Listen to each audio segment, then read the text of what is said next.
Good morning, multimedia.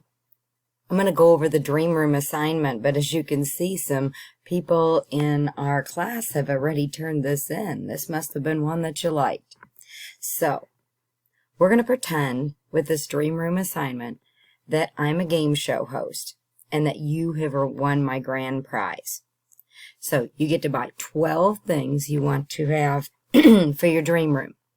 You may only buy one of each item. For instance, one stereo, one lava lamp, one Nintendo Switch, whatever. You can buy anything that will fit in your current room.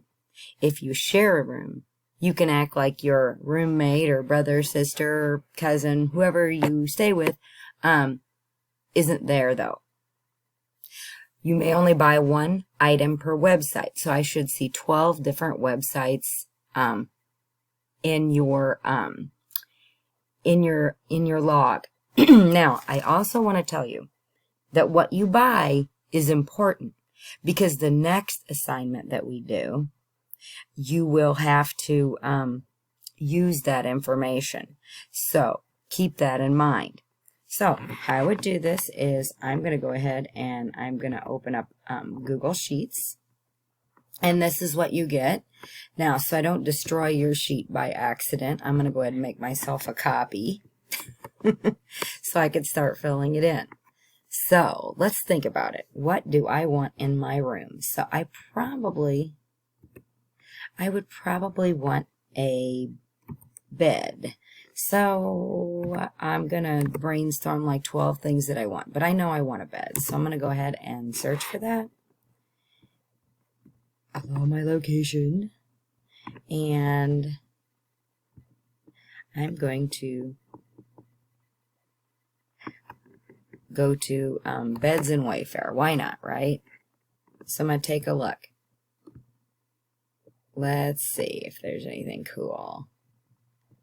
I'm not really a big fan, but we'll see. Let's go ahead and let's just say I like this bed. So I'm going to go ahead and click on it.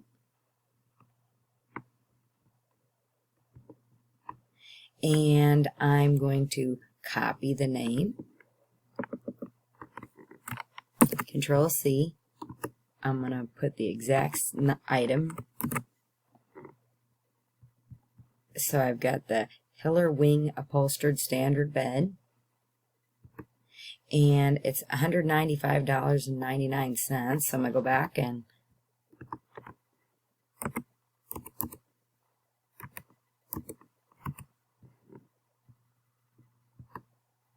okay. Now where it says item category, since I don't want to repeat something, buy the same thing twice, I'm just going to put bed in there. So don't buy another bed. Item website. So I'm just going to come up here, click on this. This is called the address bar or the URL bar, and I'm going to highlight it. Control C is copy. I'm going to go back over here, and I'm going to put that website in. And if you notice, see how mine goes over? You can make an adjustment here if I go up between the letters on the spreadsheet, or I can go to Format, Text Wrapping, and wrap if I want to. So if I want it all to be in this nice, neat little thing. If I want it all in the same size, I can highlight it. I'm going to choose, let's go with Happy Monkey. That looks like a lot of fun. And then I'm going to unbold things. And I'm going to change the size to about 12 so I can actually read it. And then I go on to my next item. If you have any questions whatsoever, and then at the end, make sure that you turn it in. If you have any questions whatsoever, email me, comment to me, and I will answer your questions as soon as I can. Have a great Monday.